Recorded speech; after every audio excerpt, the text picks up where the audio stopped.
Good evening and welcome to episode 151 of the HHH Racing Podcast. I'm your host, Howard Kravitz. No, do not adjust your audio. I'm fighting a bit of a cold.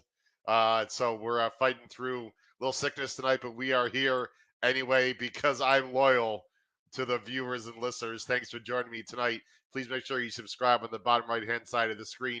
You guys know the drill by now. On my name tag there, you can follow me on Twitter at HKravitz. And then on the scroll at the bottom, you can follow me through email, hkravitzhorse at gmail.com.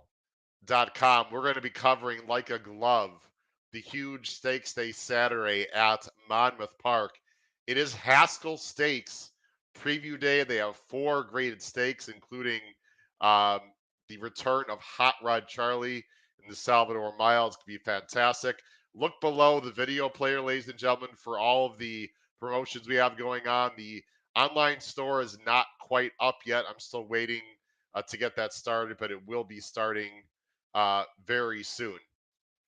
Before I bring on my co-host, I have an extremely important announcement, and I'm going to be sending this out on Twitter as well. I've teased it a few times. I'm hoping that you're going to see this and spread the word, because I have a great contest care of Canterbury Park that we are going to be starting here tonight and into next week. So please pay attention very carefully. It is right now on the screen, but of course, if you are listening this through Apple Podcast, Spotify, or Anchor, I will read what is on the screen. So what we have here is a free contest going on, a free contest through Canterbury Park. It's a hit and split. And again, if you are watching the show live, you can read on the screen what's happening. But I'm going to read it anyway for those of you that can't see the screen. There are going to be 3 winners for this contest. Each winner is going to have 25% stake of the all turf, all stakes pick 5 bet that I'm going to be making next Wednesday night at Canterbury Park. They have a huge day of racing there. It's again next Wednesday, June 22nd. I'll be making a $200 pick 5 bet, and myself and the 3 winners of this contest will be splitting the pick 5 payout if we can cash. Here's how you can become a winner of the contest. Under tonight's video player, under the video player that for the on YouTube for tonight's podcast video, which will be up about 20 minutes after the show is over at approximately, I would say about 9:30 Eastern Standard Time. You're going to type in, if you like participating, and absolutely free, you're going to type it in the comment section below the video player, who you believe the winner of Monmouth's 13th race, race 13th on Saturday. You must include the final winning time also to the nearest 2 decimals as the tiebreaker. So, for example, like 147.63. There's going to be 2 winners for Saturday's races. So the 2 people that not only pick the winner, but also the closest time for a tiebreaker, if that's even necessary, will be the winners for Saturday. And, or you can also pick the winner of Canterbury's first race on Wednesday. Now, for that, you're going to put that under the video player from Tuesday's podcast. I have a special podcast Tuesday night with Angela Herman from Canterbury Park and Jay Litzow from the Star Tribune newspaper. We're going to be covering the Wednesday stake races like a glove on Tuesday night. So again, under the Tuesday night YouTube video player in the comments section, you can put who you believe will be winner of Canterbury's race 1 on Wednesday. And of course, you need to also include the winning time to the nearest decimals. That is a 6 furlong race. The race on Saturday is a 1.125 mile turf race, and there'll only be 1 winner for that on Tuesday.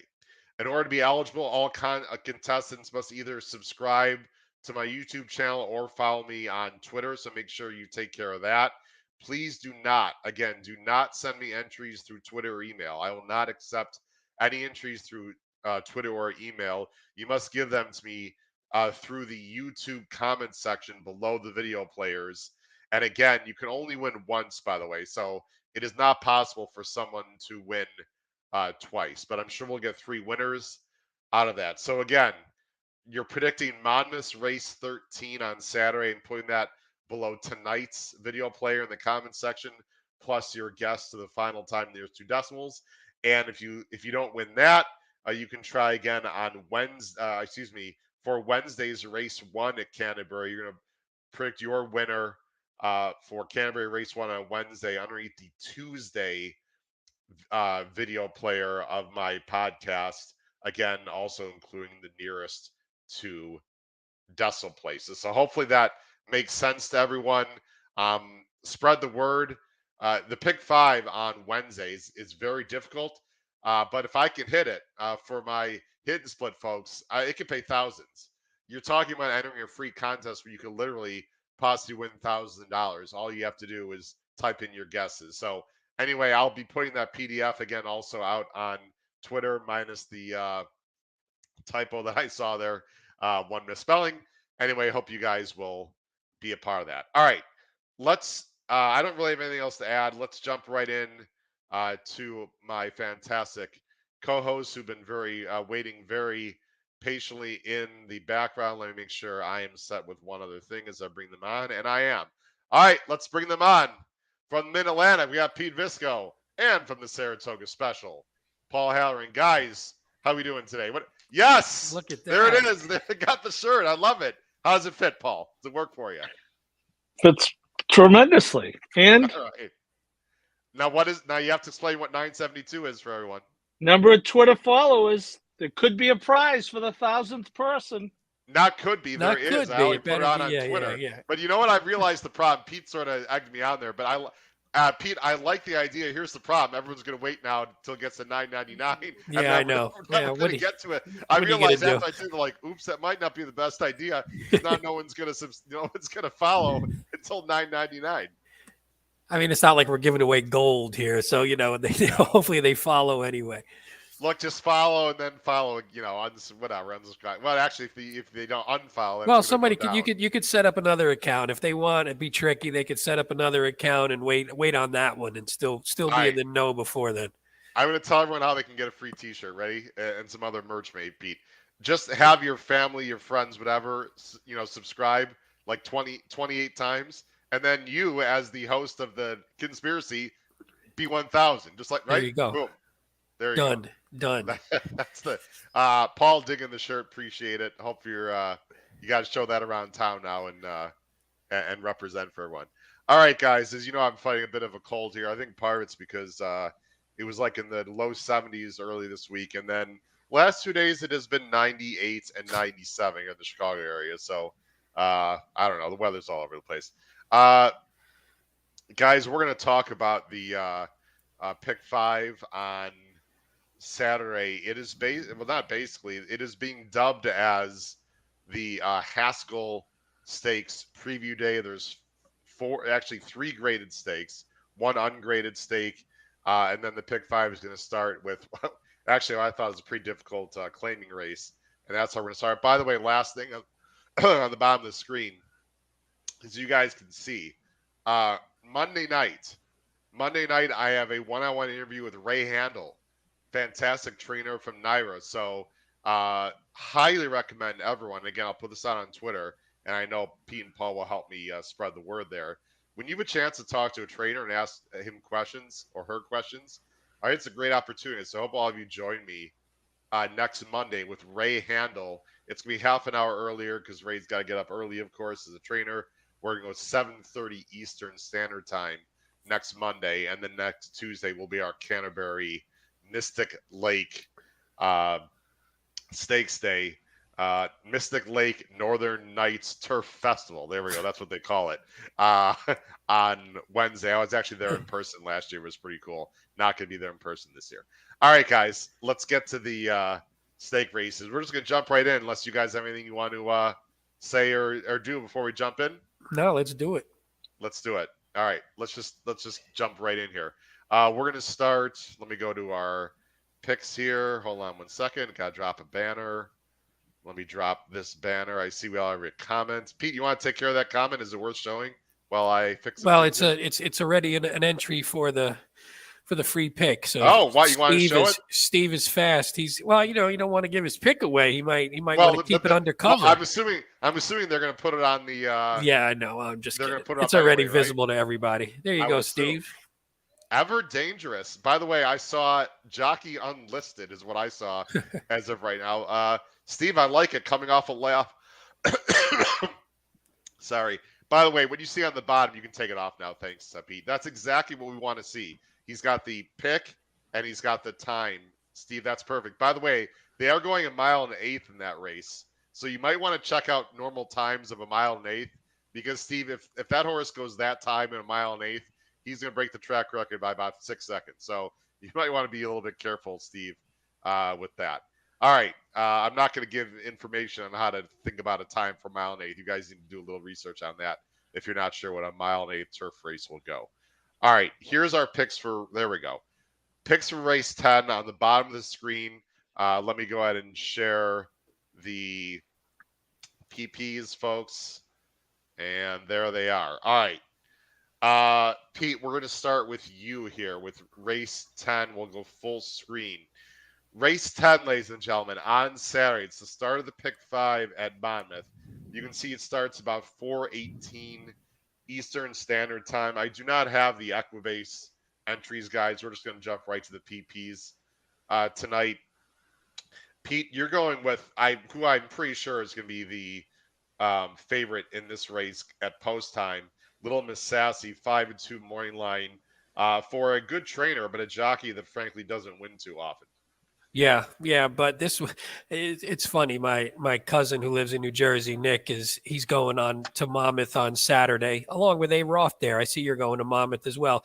He's going, and I started handicapping, and I'm like, by the way, the first race of the pick 5 is complete, excuse my language, dog shit. I was like, it's probably one of the worst races I've handicapped in a while. Definitely on the show, probably.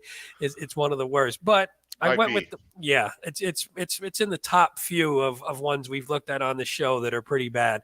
So, I mean, and again, I handicapped this without morning lines, but you could tell that this one, just from the sort of the higher figures, the one thing I liked about this one is, at least at 5.5 furlongs, it was only a maiden breaker at maiden 25, but ran a nice race, winning by 6, and that was her lifetime buyer top. So I looked at that and thought, hey, that at least is comfortable at 5.5, which not every horse is. And is just in half decent form. I mean, it ran last 2 races were pretty good. Nothing spectacular. Just sort of outclasses the field, finishes in the money, actually wins some races.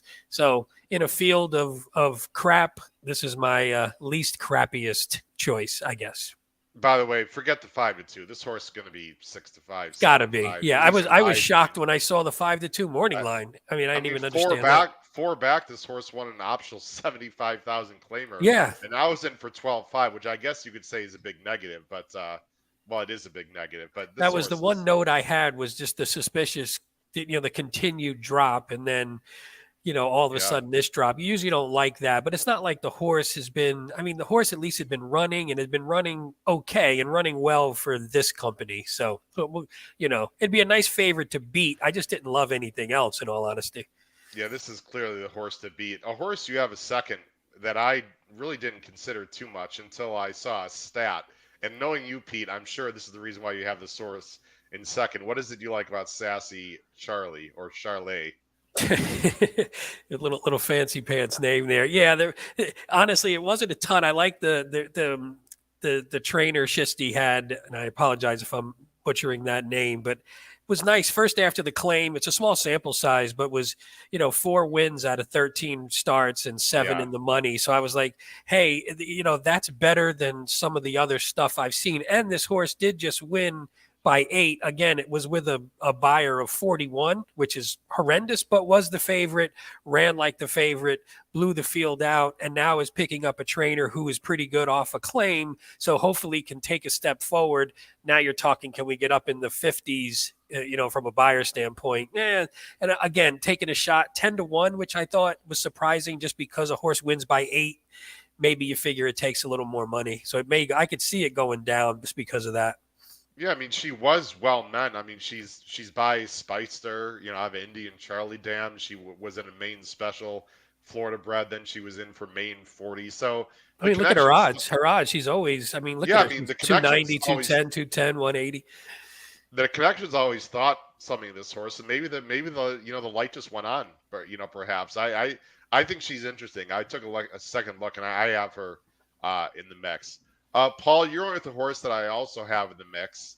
The number 9, Tasty Wave. Bruce Levine is setting this one down to Monmouth. Has a nice race two back, and you know fits in this race. Yeah, I went into the race thinking, just as Pete described it, that it was kind of wide open, but I like the 9 a lot here. And I also did it without the morning lines, Pete, because, we have to, Uncle Howard makes us do our homework early. We can't be doing it right on deadline. Uncle Howard, our teacher. Levine wins at 20% at Monmouth. 2 horses from the last race improved their buyers. One by 6 points, one by 17. The horse did quit last time at Belmont, but he shortens up a furlong and a half. Castillo is a 23%, winning at 23%. The jock, it is a New York bred, so I guess there's my bias coming out. But Central Banker is the top stallion of New York breds last year. So I think the 9's going to be my sole A in the race. I love the 9 in this race. Wow. Now, last. By the way, Paul, I'm not gonna give you a facial reaction. The last time that I had a lone A, and you did one of these, like, really? That was We the People, by the way, if you remember. I know you remember. So I'm not gonna give you that face because I love you're gonna get a price a little bit, and I love the single A. You got to have some guts in these kind of races, and you've got. Now, Paul, here's where you really put your thinking cap on because your second choice is my top choice. I'll let you talk about Itsy Bitsy Betty, and then I'll expound on that. Well, the horse gets claimed on a regular basis, obviously. I mean, I don't love the horse. I like her now, knowing that Uncle Howard has her on top. I love this horse. Love All right, this horse. see, I feel better already. I mean, the Oaklawn form was pretty good. The horse figures to sit off the pace. Again, the half a furlong less shouldn't hurt. It's been a good year for horses who have an affiliation to Canada, i.e., Rich Strike. I the last race was on. Wait a minute. That's your angle. That's your angle. I just saw that actually. This is an Ontario bred. That's what. All right. Whatever works for you, sir. Well, Howard, we know that you have to pick Marshall Graham's horse. That's why you picked. Well, that's a much better reason.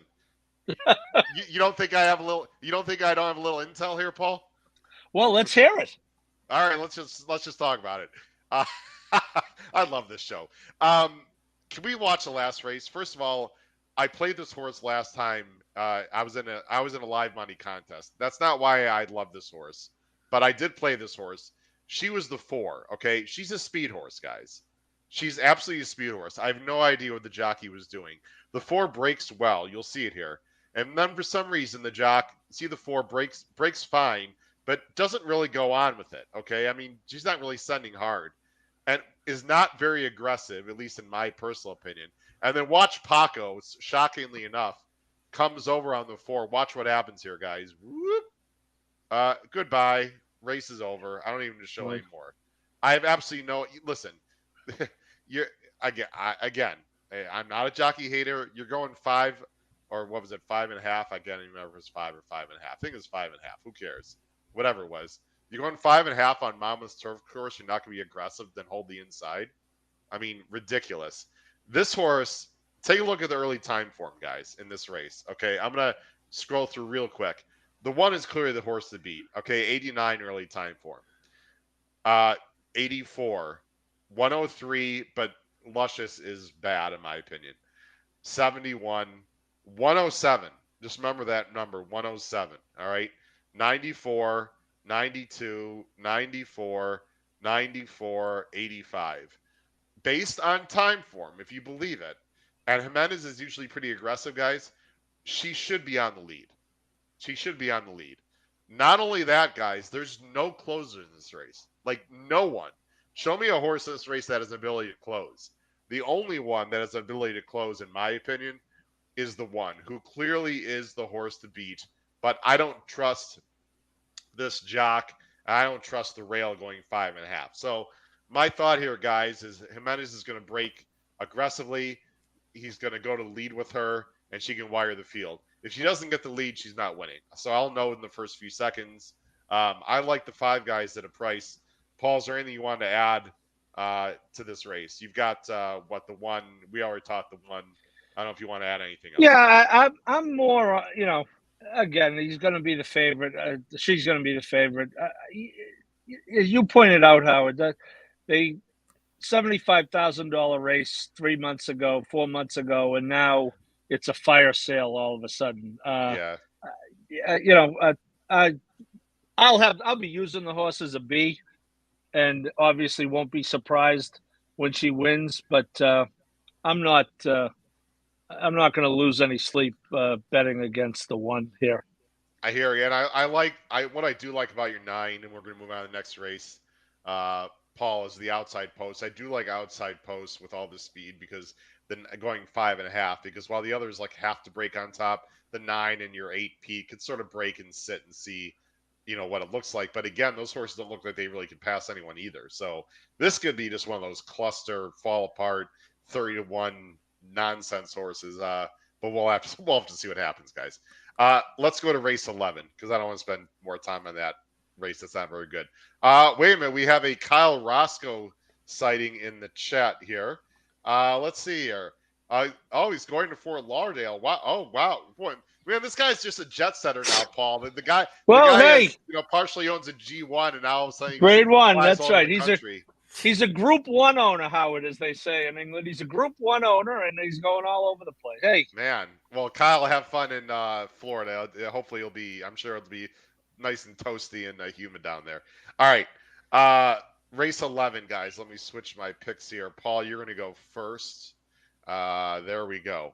All right. We are somewhat similar, except for Pete, who has what I'm going to say is a crazy idea on turf. The last time I thought Pete had a crazy idea, the horse won at 4-1. So what the hell do I know?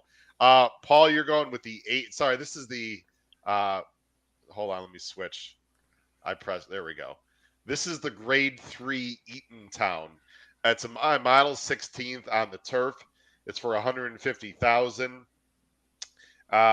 This is for fillies and mares, 3-year-olds and up.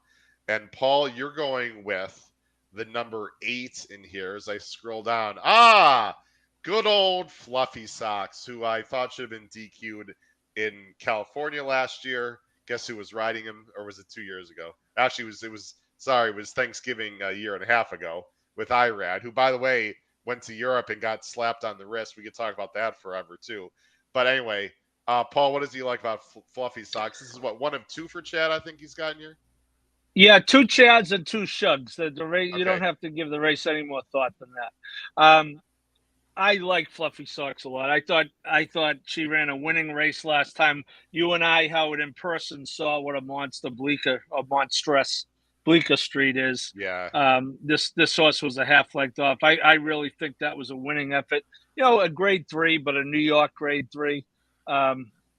She wins she closed out last year by winning the Sands Point and running a good third in a grade 1, shipped out to California, and the race came off the turf. But when you go out there, you might as well run, I guess. And, I think 2 good races this year. That Keeneland race was you say, well, it was an allowance race. Well, it was a $140,000 allowance race. And I thought the last race was really good. And I really like her a lot in this race as well. I have 2 strong opinions to start the sequence out. I like that. And you're going with Lamisa in second, the other Chad. Yeah, but I do like I think the Shugs are both very playable. I think I put the 3 third, and I almost put the 1 third.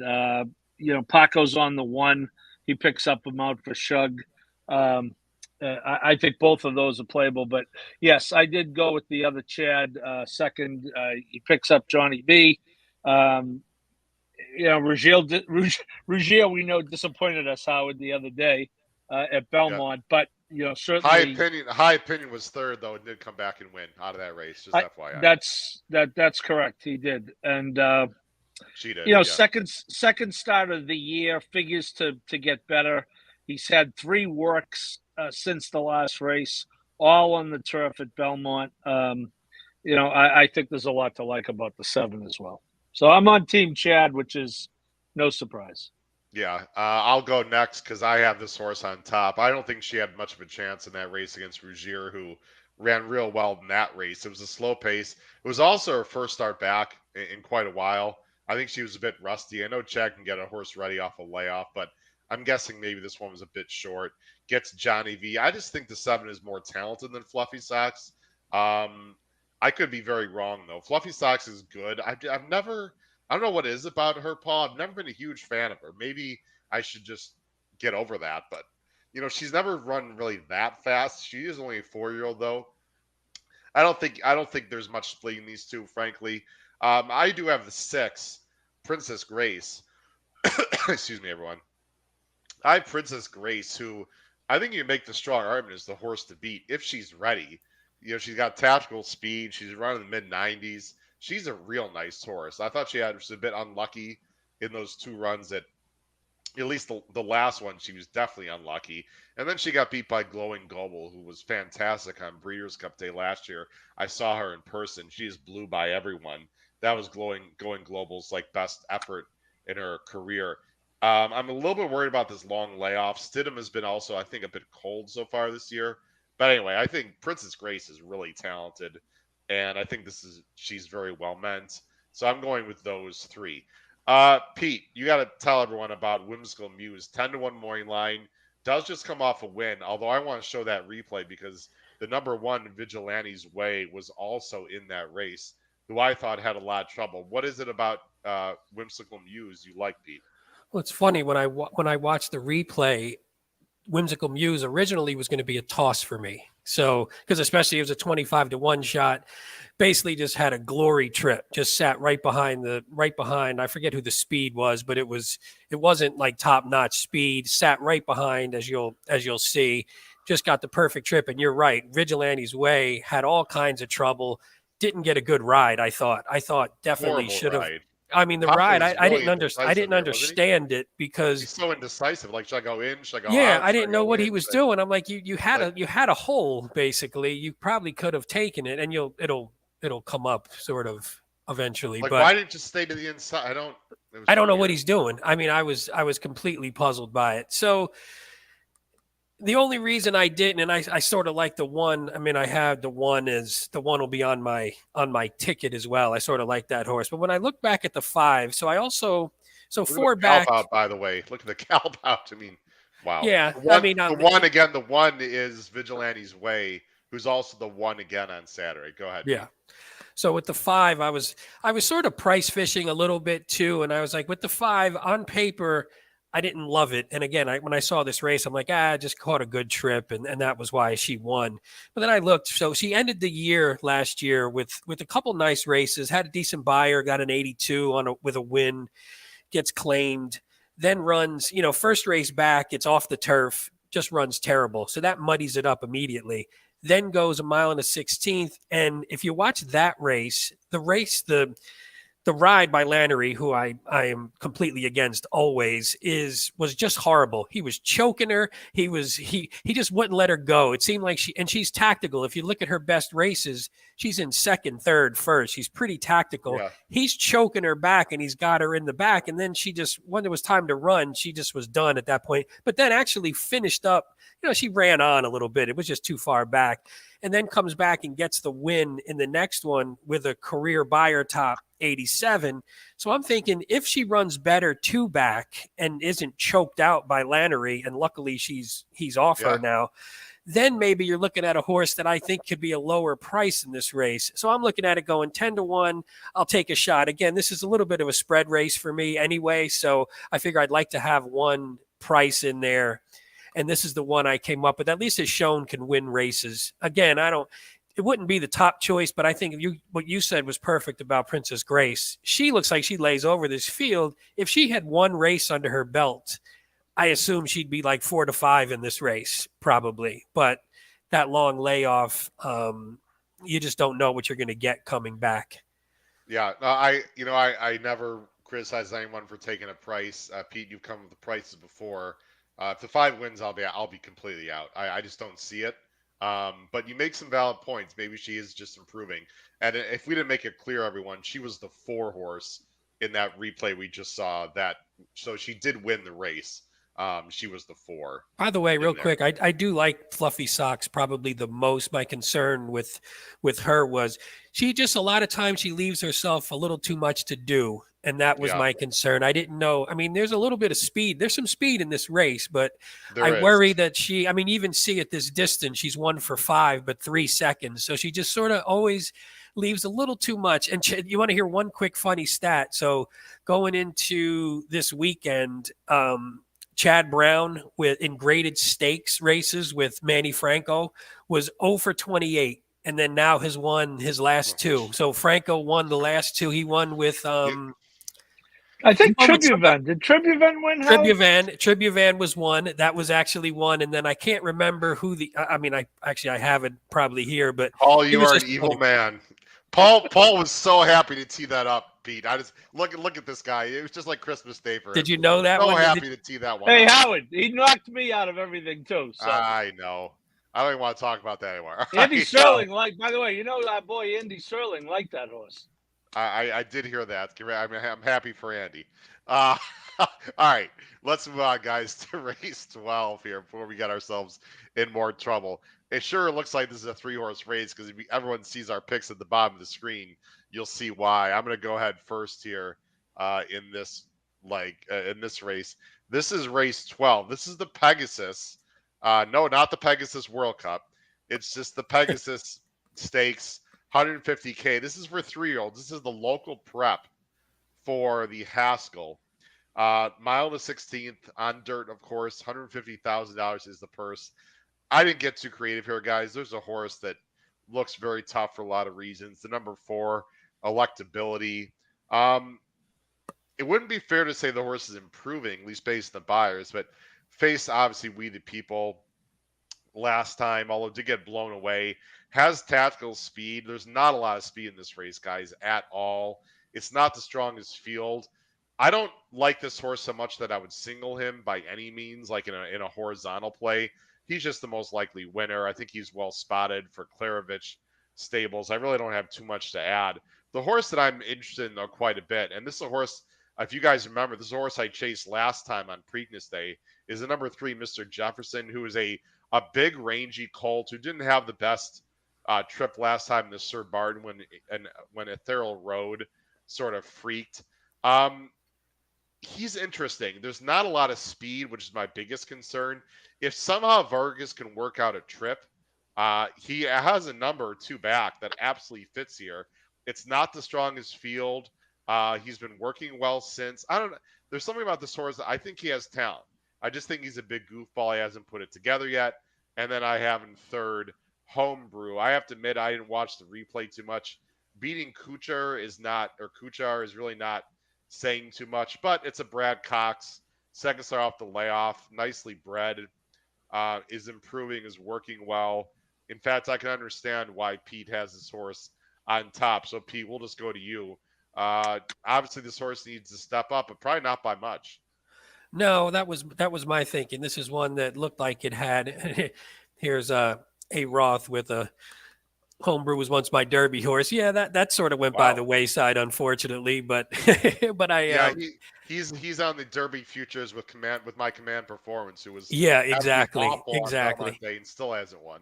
But it's one of those where it came back, and in January it ran that race in the Smarty Jones, and you look at it, he was the favorite in the Smarty Jones, and then it's a complete clunker, but it was in the slop, and that was my thing. When I looked at that, I said, okay, if there's some sort of excuse potentially, and then they shut the horse down for just a little bit, so maybe it was just, I don't know, it didn't come back well, or it just didn't take to the slop at all. So I can almost excuse that. And if you look beyond that, then this horse was running 75s last year, comes back, gets an 84 for the win in a stakes race. Again, Kuchar, Happy Boy Rocket, they're not world beaters, but again, he handled them pretty well, like a favorite should. So then again, I'm looking at it going, if this one takes a step forward, and like you said, it's got great connections. It's owned by the West. It's Cox. It's Giroux. It's Street Sense. It's a Tappet. It's got everything going for it. It's got a real nice work. I like that work two back also. Yeah. So it just looks like one. I felt like this one is one in a field of potential ones where you sort of know what they are already. This one, maybe it seems like you still don't know what it is, and it could be something. So I like to take that upside. And again, 3-1. If you can get 3-1, I'll take it. It's not the greatest price in the world, but it's not super chalky. As long as he doesn't get bet down, I think it's okay. The weather is going to be fine, by the way, A-Roth. It's going to be fast and firm, according to everything I saw. Paul, there's really not too much to add. We have the top three. Is there anything you want to add on these three horses? Something we missed or something you just want to go over again? No, other than I kind of agree with you on Mr. Jefferson, Howard. I also played him a little bit last time. And Mike Trombetta, don't get worried about that 8% number you see in the form. He is a very sharp trainer. I think he places his horses as well as anyone. He wins at 21% at Monmouth, by the way, over the last 5 years, I think it is. Okay. And I think, if you look at this horse's back lines, you see the Remsen last year, which produced Mo Donegal. We just saw with the Belmont Zandon, who we would like to have won the Derby. Early voting, 3-back. The horse Joe is a real warrior. That's Trombetta's other horse. He came back and won the Tessio. So I think that Mr. George Jefferson, moving on up to the east side, where I stayed last weekend on the Upper East Side, will be an A for me. And if you watch that last the Sir Barton, I didn't know what the hell was going on. You had mentioned, Howard, that this horse is a little goofy, but this was one where it looked like the rail. I mean, if you just hit sort of the stretch run, it looked like the rail. Well, I forget what number is he. He's before we do that. He's the 6th. He didn't break great, if I recall. No, I don't think so. I'll go to the stretch, but I just want to watch the start. I thought, I guess he was. Oh no, he broke okay. I thought he was in between. I thought something weird happened at the beginning. I guess not. You always hate the in betweens. That's your thing. Well, I'm not a huge fan. He was fine there. You said in the. I mean, if you watch him, where is he again? He's the 6, right? Right there, he climbed. Was that him? Yeah. Did you see that there? Right. Let me go back. He's right. He's just off the screen, but you'll see right after they go. Right there, he's sort of steadied and but it gets worse. Watch when they're actually in the lane.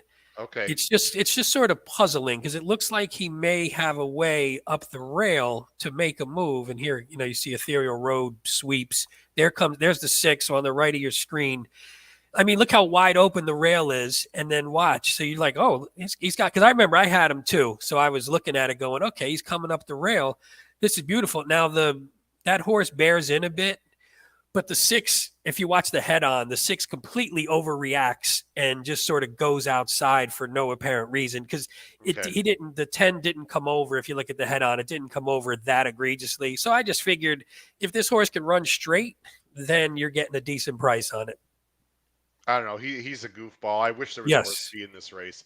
I would have him on top, guys, if there was more speed in this race. I do think the speed is cheap, though, at least with the 1. So that's a good thing if he actually cuts some decent fractions. I think I don't know if he's reliable speed. I feel like he's one that'll back up.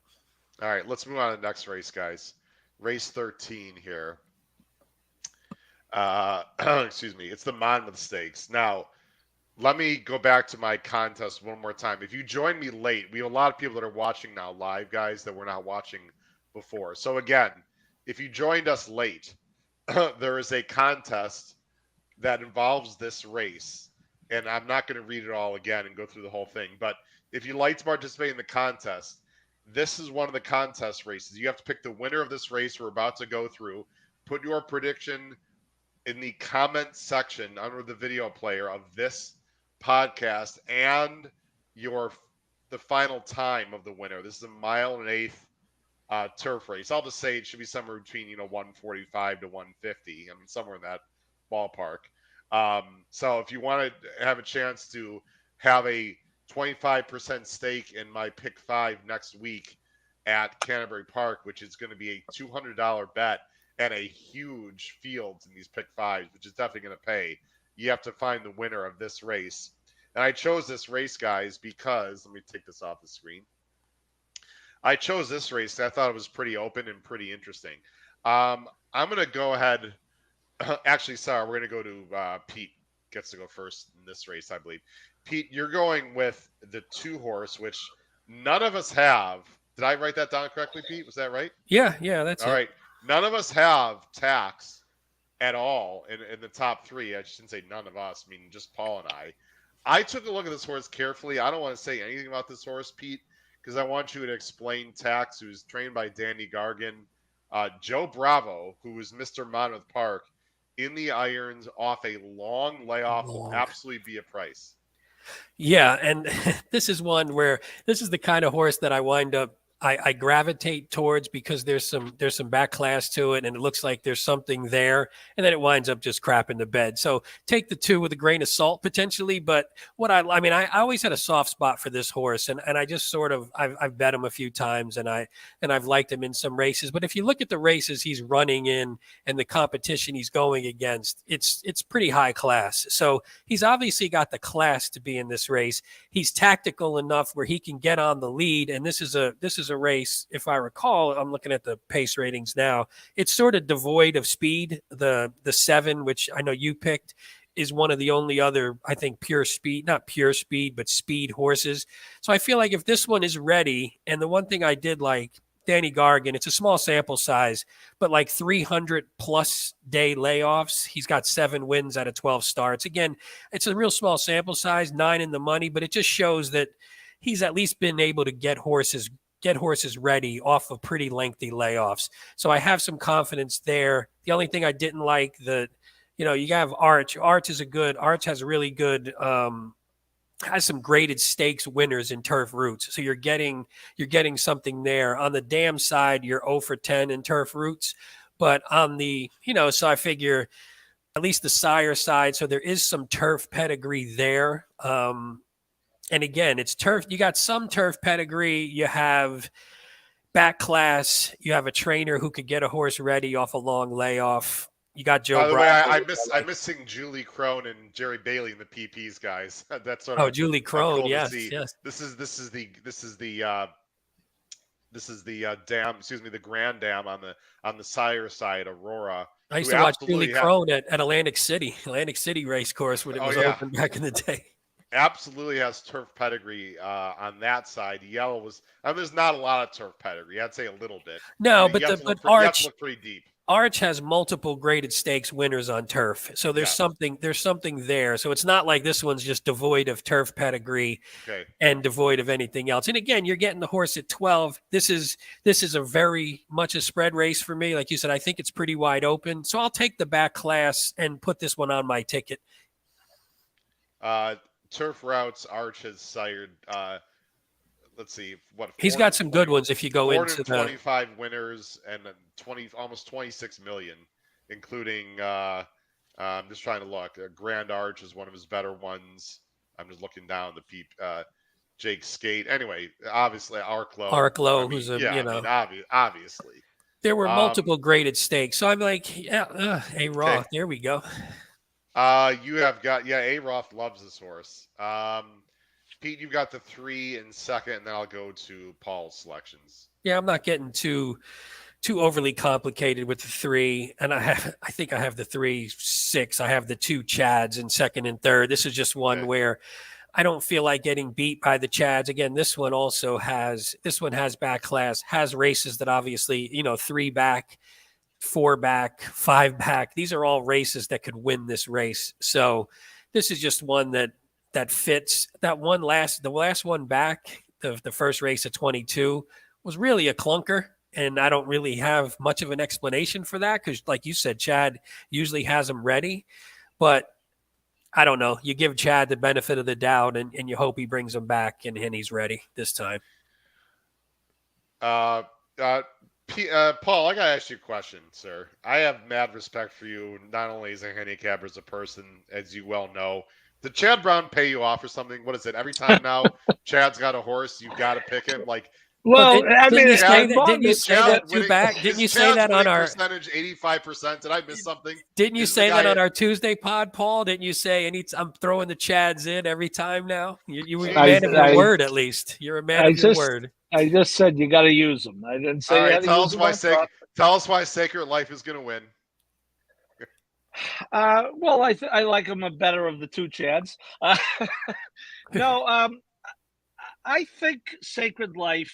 I think that last race was okay. It was on a yielding course. I'm not so sure what the race at Fairgrounds is. To use Pete's term, a clunker. I love that term. Obviously, it was a big step up in the Pegasus, which I think Howard might have seen in person. Um, Nothing, I like his back class. Public sector, I was between the two Chads, of course. I'm trying to decide whether Chad slotting him here is that he's not quite that confident in him, that he didn't run him back in New York, or that he just has, so many turf stakes horses in the barn. Because, Pete, to your point, you talked about the races that he ran last year. And I saw the Hall of Fame race on August 6th in Saratoga. A few of those races, Pete, not only would win this race, but will win this race by a lot. Yeah, agree. And I mean a lot. I mean that he's thought enough of this horse to send him across the country to run in the Grade 1 Hollywood Derby, and they bet him down to 9-5. So I don't know what happened last time. I don't like the fact that he wasn't bet last time, even though that was a pretty good race. So Hey, either he's Paul. not that confident and he's sending him to Monmouth, or he's going to roll in this race. Go ahead, Howard. I'm sorry to interrupt you, Paul, but this Churchill Downs turf has got to be talked about because they don't run Oh, it anymore. And good point. I don't know for a fact, but we have seen many horses not run well at all on this Churchill turf. Good That point. is now they're not running on because it needs it to grow. I didn't mean to interrupt you, but I just thought for the No, that's a viewers and great point. listeners, it's Yep. worth bringing up because that race was so aberrational compared to what this 3 has done. I think it's a total toss, but I don't know if that for a fact. Plus, you Laurie talked. C. Sorry, Paul. I was just Laurie, gonna say you talked about him not Laurie, getting bet. Don't forget, Chad had Adamo as well with Pratt on it, so that one wound up taking more money, which is probably why public sector didn't take a little bit more money. There was Hey a better guys, Chad in the race. this is the second person now that has said in the chat that public sector is running at Belmont. Yeah. So there's a race at Belmont Saturday called the Poker Stakes, which by the way I'll be doing a Snapchat for Snapshot. Excuse me, not Snapchat. Snapshot, which is You're a little horse. too old for Maybe I'll Snapchat. You're a little too old for maybe I'll Snapchat, Snapchat it too. Howard. I'm assuming public sector is running the poker. I haven't seen the entries, but now I'm looking at him, Howard. this is the second. 5 horse. Thank you. Yeah, it's a 5-horse field. Chad has the favorite. Mason at 6-5 with Pratt, and public sector is the 5-2 morning line second choice. All right, so public sector, it looks like, well, actually, I think, yeah, he'll definitely be running there. Thank you, Lori. So I didn't know that. I apologize to everyone. Public sector, we're not going to talk about it anymore. It appears that this one is going to be running at Belmont. So I have the right Chad. That's all that means. All right, let's go back to the PPs then. Paul, let me tell you about this 6, all right? Because I have a little history with this 6. Oh. When this 6 was younger, back in his youth, back in the day, and maybe when he was 5, he was really good at one point. I mean, look at these buyers: 98, 99, 100. He was really good. Always took a lot of money, right? Even last year, he was good. But you know what? This horse always takes a lot of money, and this horse to me has been greatly disappointing. Greatly disappointing. He doesn't usually get there. Frank, actually, usually doesn't. He doesn't get there a lot, especially recently. I think this horse is completely regressing. Paul, I am totally against this horse. I have this horse as a C, and I understand why you like him, and maybe he'll prove me wrong. His best, by the way, one of his best races was at Monmouth in the Ocean Port, but that was again 2 years ago. I don't think this horse is any good anymore. I'm using him as a C. I'm totally against this horse, Paul. Again, either I'll be right or you'll be right. We'll have to see. I have a goofy opinion here, guys, and I I'm gonna put us back on screen. I think this might be a little knee-jerk reaction of liking a 7 on the lead because I think we saw the 7 on the lead at Turf Race recently with that T horse that I don't want to mention his name anymore. But honestly, guys, as I go back to the PPs, you know what? There's not a ton of speed in this race, and I want to show a little bit of safe conduct last time because his 92 buyer to me was much better than it looks. Now, this field that he faces Saturday is better than this, but I just want to show he's the 4 in this race. Okay, breaks okay, not great, right? But he rushes up, and this sort of that first like turn on the inner is a bit demanding, and the 1 goes with him, and they're battling here, guys. So the 4 didn't break great, and they're battling. They went 22-4 to the first quarter. You're gonna see it pop up here in a second. So they were running in that first quarter. There's the first quarter. Now I'm gonna fast forward. These two, look at this, guys. These horses are battling like the whole way.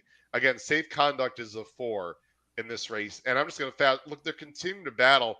These were fast fractions. Now the 4 would have every right to give it up. He switches leads and he goes on with it. Now he didn't close, he didn't finish tremendously, but there were some decent horses in this race. I thought he was very game.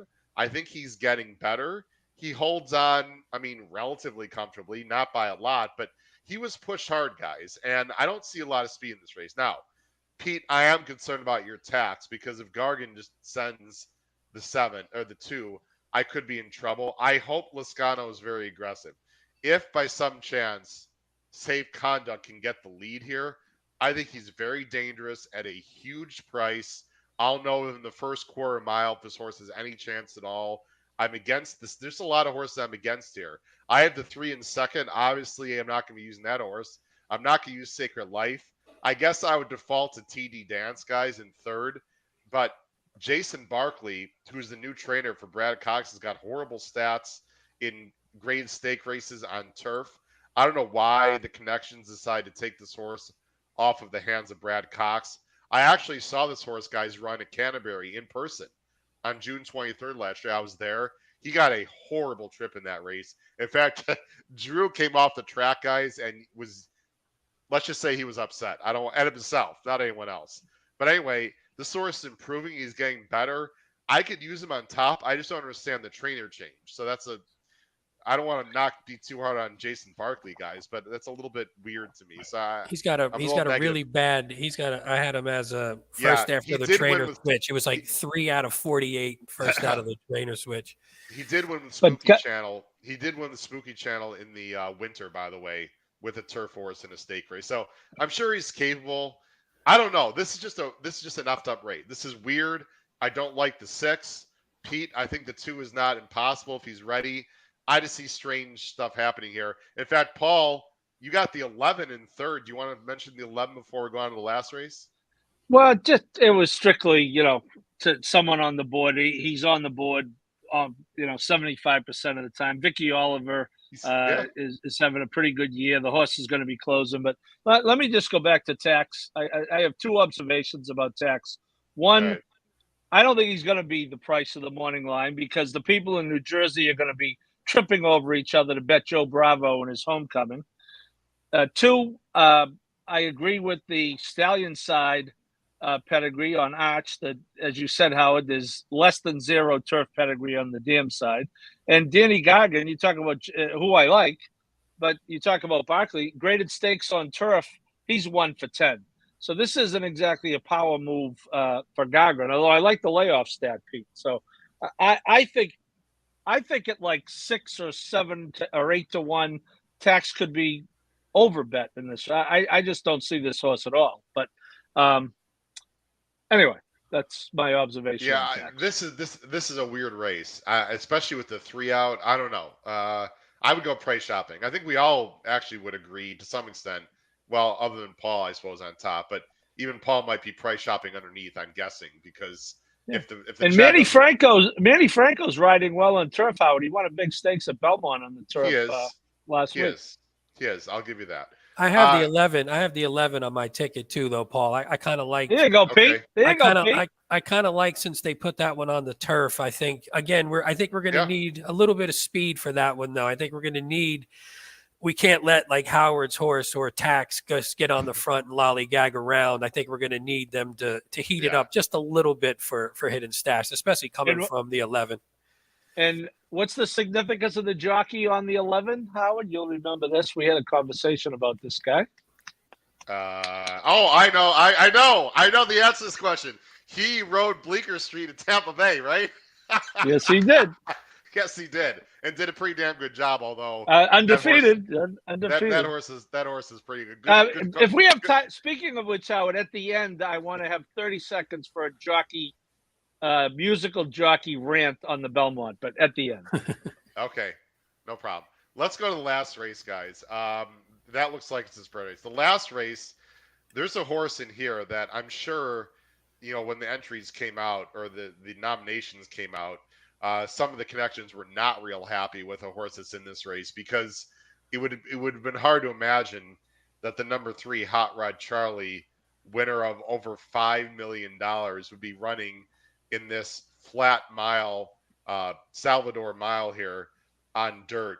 But here he is, and none of us are trying to beat him. He's really damn good. Paul, I'm going to let you go first, though. I mean, we don't really need to talk too much about how good this horse is. This is clearly, I think we'd all agree, clearly a prep. It looks like for the Whitney. There's no possible way this horse is going to be cranked. Can he get beat? Well, I tried, Howard, that's always our inclination, right? You look at the morning line and you see 4 to 5. And, I almost picked the 1. I've always liked the 1 as a horse, maybe because I had a pretty good score with him when he won the Jerkins in, God, I think it was 19 now. So it's going back. The 1 did not run last time. He just ran. He ran okay in the Carter. If you look at the horses he lost to, Hot Rod Charlie, you made a good point, Howard. We were talking about, this myth that the horses are going to bounce coming off Dubai and Saudi Arabia. That doesn't really work anymore. Doug O'Neill is a good trainer. Kind of interesting to me that Smitty is riding. The horse likes Monmouth. Don't be confused by that 1-0-0 line. The horse finished first in the Haskell, but was taken down for causing a little trouble. And ironically, you may recall in his next race in the Pennsylvania Derby, the inquiry light was up again, and he had to withstand an inquiry to win that race. But I would say at 80%, Howard, he wins this race comfortably. Yeah, he's going to be really tough. I mean, Paul, there's something about the fact this is only a mile and it's a prep. I'd be surprised if he blows the competition away. There is other speed in the race. I think Smith might be aggressive with him, and maybe he'll wire the field and win by 10. There's just something that tells me, look, I have him on top, and he's not, forget 4 to 5. He's gonna be 2 to 5. But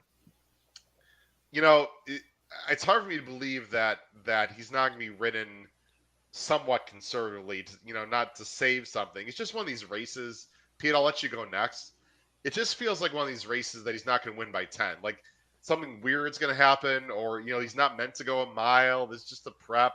Like they're not going to empty the tank here. Mike Smith can be a bit cheeky. Like he'll just handwrite him and win by a length or a half a length. I don't know, Pete. Am I crazy or what do you think here? No, I think that's fair, and this isn't the type of horse to blow fields away either. I mean, it had the one in the UAE in the Al Maktoum, that 2-back, which that was sort of a dominant performance. But again, that was a pretty weak field as well. Yeah, I was with you. You figure with coming back from overseas and going a mile that maybe there was you could find a way to beat this horse, but the rest of the field just came up pretty light. Mind Yeah. Control. It's funny you said that, Paul, about the Jerkins. That's in my top 5 of biggest cashes I've ever had on an individual race, because I had the winner and the exacta paid beautiful with Hog Creek Hustle. So I always love Mind Control just from that. Well, guys, now I'm forced to show the. This is one of the funnest races too. Do you remember this one, Paul? Do you remember the race? Oh, I was Pete. I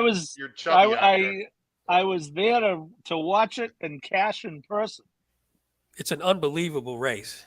He is going to make up a lot of ground, and remember, the horse on the lead is 1-5.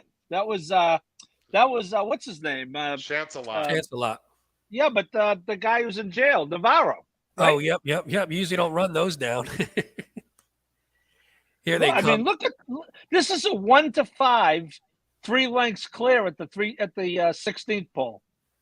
How did we win this, Pete? I don't know, but we got up right at the wire. That was celebration time. I always remember that one. It's one of my all-time favorite races. Now I love Mind Control forever just because of that. But he's by the way, I had a very good friend. We were at the OTB who loved Hog Creek Hustle. That was a brutal beat for him.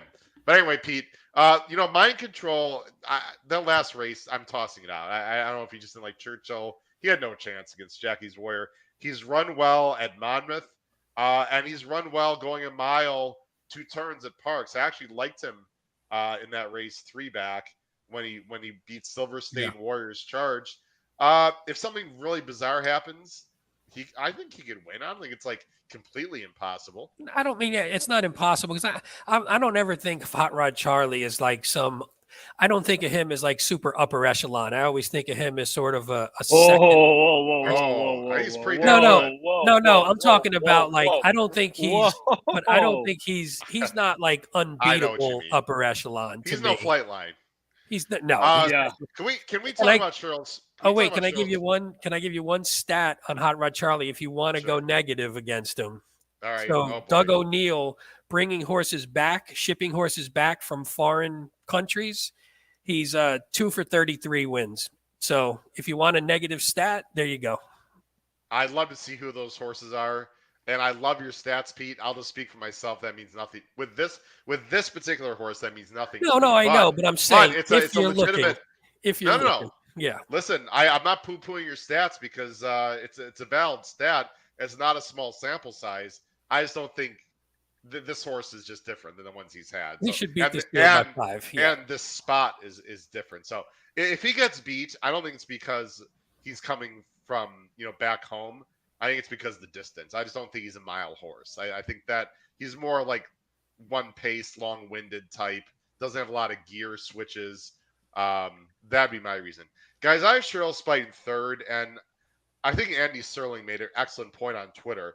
You got the poker running Saturday at Belmont, right? Why this horse is not in the poker, I have absolutely no idea. He's been training well, but that's at Woodbine on their synthetic surface. This horse has never shown any real ability to be good on the dirt. This is just a very strange spot. I had him in 3rd just because I respected his class, but I don't know. This is a very strange spot. We have no idea why the connections are running in this spot. Pete, you've got Helium in 3rd, who might be the one that has the lead. Has been a bit disappointing, but gets off the synthetic. I think Helium could get the lead and make Hot Rod Charlie work quite a bit. And then Paul, he's 8 for 9. He's 8 for 9 in the money, so he was one where I thought could clunk up. I didn't really see him as a potential win candidate, but could hit the board. And Paul, you've got Fat Man, who's got a lot of back numbers, but boy, is he gone off the rails, Paul. Yeah. He won't be on my pick 5 ticket, but Uncle Howard makes us pick the top 3. Uncle Howard. Yeah, I try to follow directions. You know that. No. I didn't know how deeply you guys like the the 3 there. So Charles B says, Howard, you're absolutely wrong. He likes Charles B. Good luck, Charles, because you're going to get a price on this horse. I don't know. I just a very strange spot to me. Let's go to our pick fives, guys, as I switch screens here. Hold on 1 second. Peter, Paul, who wants to go first? Go ahead, Paul. Well, I only spent $72, Uncle Howard. So Well, I'm Pete actually spent less than that, believe it or not. Ours are actually well, cheaper, right? If that horse scratches, then oh, that's we're right. even Well, going that's cheaper. true. Yeah. Well, I'm glad you That- said that, Pete, because we should, guys, as I'm talking here for a second, why don't you take a look at that race, and if you want to add a horse or change your picks, let me know who that might be, because I can do that actually on the fly. So Paul's ticket as of right now, but he's going to change it in just a second here. He's got his pick five. He's got 159 with 1378 with 234 with 3-6, but the 3 is going to be scratched with 1-3. So Paul is using mind control. Again, we play ABCs. I'm sure he wouldn't use it equally with Hot Rod, but he is using the 1 also in the last race. Is there a horse you want to add to that fourth leg, I would Paul? put in. I'd put in Glenn County, the 8, to replace the. We didn't even mention that horse. Well, it's Maker. It's Giroux. It's a horse who he ran right behind Sacred Life, who apparently has no chance in the race. No chance. Absolutely no chance at all. Apparently has no chance. So, no. And this horse ran behind him. So I guess that means this horse has less than no chance. So put him in my ticket, please. Paul's got a $72 ticket. Anything you want to talk about in this ticket in particular for the viewers and listeners, Paul? No, as you said, Howard, we beat a dead horse, so to speak. I would never play mind control equal to Hot Rod Charlie, but I do think, if you get that far, you want to have more than him, because obviously the next lowest paying pick 5 after him is probably going to be double of what he is, or at least a third. So I'd like to have others alive. Okay. Let's go to Pete. Pete's ticket as of this very moment, but again, it's going to change slightly. Pete's only has a $60 ticket. He's got 1-8 with 1568 with 234 with 234 611 with the 3 Hot Rod Charlie. Did you want to change your public sector selection, or just eliminate him, Pete? No, you know what? I'll go with the uncle here, and I'll put your 7 in there, because I do like there we go. If tax doesn't break, I like having speed. If there's potentially lone speed, I always like to have that. All right, so I'm just doing this in numeric order here, and save, and now we can bring up your ticket. So Pete is going to go 2, 4, 6, 7, 11. With the 3. Anything about your ticket construction you want to explain to the viewers, Pete? Not a ton. I guess the first leg, I'm just sort of iffy. I only went 2 deep, but it's one of those where if I can't get the 1 home, maybe the 8, but I don't really have much confidence in anyone in that race. The second leg is also, I think the second leg is just sort of a toss-up race, and I think there's really just some good ones in there. Same with the third. The third, I'm pretty confident in the 3 that I have. I like the spread in the second to last race. I think that one's wide open, and then single to Hot Rod Charlie. The only thing someone mentioned, like Charles B mentioned, he threw a comment in, skinny tickets, the way to play, live to fight another day. In this one, there is some potential, even though there's a couple decent fields, there's some potential for a real chalky sequence. So I think if you like the chalk in maybe 3 of the races, then you maybe try and go skinny up the denomination, and then if you want to do a smaller couple backups, do that. Is Charles related to Dr. Seuss? What are we rhyming now all of a sudden? Isn't that awesome? Are we awesome? rhyming on the show? Charles, I love it, Charles. Charles, if you're a poet, we want more rhyming. We want more comments that rhyme. I'd love to see that. Guys, this is the cold talking. I greatly apologize. I'm a bit goofy tonight. I'm all out of sorts. What do you mean tonight? Wow. I love these. They're shots fired. My co-hosts are fired. Shots fired. I know, and doing it with my shirt on. As you're weak and feeble with your cold. Unbelievable. He's just firing, and he's got the shirt on. I love it. Listen, we like to have fun. I got my Monmouth Park hat. There you go. And I haven't forgotten about your jockey rant with the Belmont. We'll get to that in just a second, Paul. Here's the winning ticket, my pick 5 tickets. We're going to go 159 with 1678 with 234. And instead of public sector, I'll throw in tax out of respect to you, Pete. I'll go 12467 with 3. Again, 159 with 1678 with 234 with 12467 with 3. You know what? I almost want to add the 8 in the first leg instead and take out tax. That's okay. I'll leave it in there. Yeah, this is not. I'm using the 8 as a B, by the way, in the first leg, so I just don't have them here on my K-Man. It's a $90 play.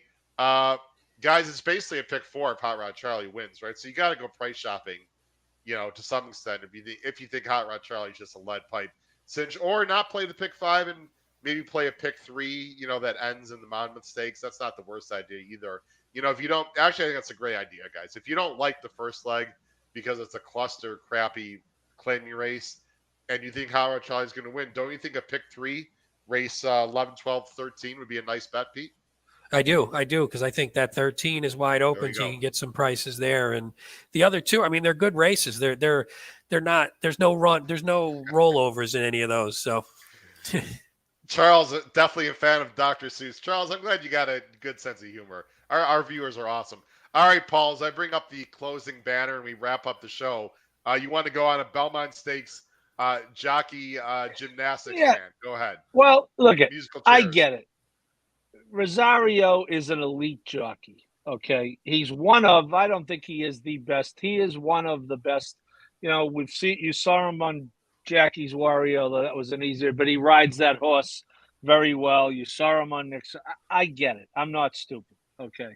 However, tell me what Raylu Gutierrez did wrong on Barber Road to get taken off that horse. Now, someone says, obviously, hey, Rosario's open. You got to go get him. The horse is a closer. Rosario finishes. Well, newsflash, you don't win the Belmont like that. And frankly, Barber Road can't win the Belmont with Howard Kravitz on him or Rosario or Raylu because you don't win the Belmont coming from way behind. Yeah, you especially can't win it with Howard Kravitz on, right? So I just, that's some heavy weight we're carrying. Look, I'm partial. I love Raylu. He came. Wait, here's my Paco invitation. Yeah, right. Again, I believe that was and I have no information on this. I did not ask anyone. I'm going to think it was an owner decision because I think John Ortiz is really tight with Raylu. And, hey, the owner says, hey, Ron Anderson calls and says Rosario's available. Again, I get it. I'm not stupid. I know Rosario right now is a better jockey than Raylu Gutierrez. But you know what? I just, it bothers me sometimes when that happens, and that's all I'll say about it. Well, I think, there's something to say about By the way, the horse finished 7th by 17 lengths. I'm pretty sure Raylu could have directed him to a 7th place, 17.5 length defeat. And maybe Howard Kravitz could have, too. No, I could not. I'd fall off the horse at the start. You know what? There is something said towards loyalty, Paul. I tend to be a very loyal person. That's why even after you guys give a bunch of horrible picks, you'll still be my co-host. That's okay. Yeah. Well, I think loyal. In all seriousness, Paul, I like your sentiment. I think loyalty is important, but tell that to the owners who own millions of dollars in stud fee, and they want a top rider. Listen, I'm now an owner through Adelphi, and the 2 horses I have. I'm not saying this at all to be arrogant or say I don't have a lot of money, but I don't have a micro share. I've got decent chunks in 2 horses. I'm not going to have a say on who's going to be riding. It's hard for me to say, Paul, if one of our horses happens to do well and isn't like a stake race. It's hard for me to say who should ride because I'm not going to have full control over that. I'm sure Matt Guterre, et cetera, will have more control over that than I will. But I tend to be loyal. And I think there's something to be said for, there's horses for courses. Is it possible that some jockeys just know how to ride a horse well also? I mean, that could be part of it too. They just fit the horse, whatever. I hear you. Pete, did you want to comment on any of that? No, I think the last thing you said is perfect because I think it's not always who's the better jockey. It's who's Yeah, the better jockey for that horse in some cases. Now, if you put there's certain guys if you put on him, but Rosario's he's finicky, so he doesn't always give you the best ride. So it's one of those where I like the loyalty too. But I think sometimes too owners overvalue the expectation or overhyped expectations for their own horses. So maybe they yeah. thought, hey, Raylu's getting this horse in the money, maybe a better jockey can get the win when maybe that Yeah. horse is just only good enough to get in the money in these races. And that's when But Raylu was doing it the right way. by the way, things were crazy at Belmont today. Charles, I think you make a really good point. I want to bring that. Where is it? That the Ortiz brothers weren't riding and things got a little chaotic. I mean, yeah, it's a fair point, but maybe people like that. Guys, as we end the show here, and thanks everyone for watching tonight. Again, on the screen right now, and if you're listening later, I will say what's on the screen because you can't say it. Again, Canterbury Park hit and split contest. You have two chances to win and be a part of my $200 pick five next week. You under the video player in the comment section for tonight's video, you'll your prediction of the race 13 Monmouth winner Saturday with the final time. It's a mile and eighth on turf. And then if you choose to also next Tuesday night, the with the below the video player when I cover the Canterbury Park Wednesday stakes races, you'll put your winner of who you think's going to win race one at Canterbury on Wednesday. Again, with the final time, but you'll do that underneath the video player for Tuesday's show. Please do not I'll put us all back on screen. Please, ladies and gentlemen, if you're playing in the trying to win the contest next Tuesday, please do not put your pick in the tonight's video. Put it in the Tuesday video, just so we can keep things on the up and up. Pete and Paul, as I do a few things behind the scenes, there anything you guys want to say about Saturday's pick five at Monmouth? I think it's a pretty good card to bet. I mean, I love Monmouth. I've only been there a few times. I would tell you that my first time at Monmouth was when my beloved Curly won the Breeders' Cup Classic. I saw that live in 2007, and I felt bad for the people down there because they waited years for a Breeders' Cup. They had 40 straight days of no rain, and it was Noah's Ark came down the stretch the week before the Breeders' Cup, and a lot of people jumped ship. But the people at Monmouth are great. It's those Friday twilight cards on the Jersey Shore. There's nothing like it. I wish them the best. They have fixed odds wagering. If you happen to be on track, what you bet is what you get. Great little marketing Terrific slogan there. So we should have mentioned that earlier, by the way. I'm glad you mentioned that, Paul. Yeah, you have to be at the track or in the state of New Jersey, I believe. Correct, Howard? Yeah. Yes. Yeah. But it is a nice track. Larry Colmus, his first big promotion after Suffolk Downs, my beloved Suffolk Downs. He became the voice of Monmouth Park, and look at him now. So I wish them well. I look forward to the Haskell. I look forward to seeing that monster Jack Christopher again that we saw in person the other day, Howard, and see how he does stretching out. And I hope they have a great weather day at Monmouth Saturday, and I will be participating. All right. And now, Paul, we had a little side wager. We don't have to get details. Is your pick five with the side wager going to be at Monmouth, or you think you're going to go somewhere else with it?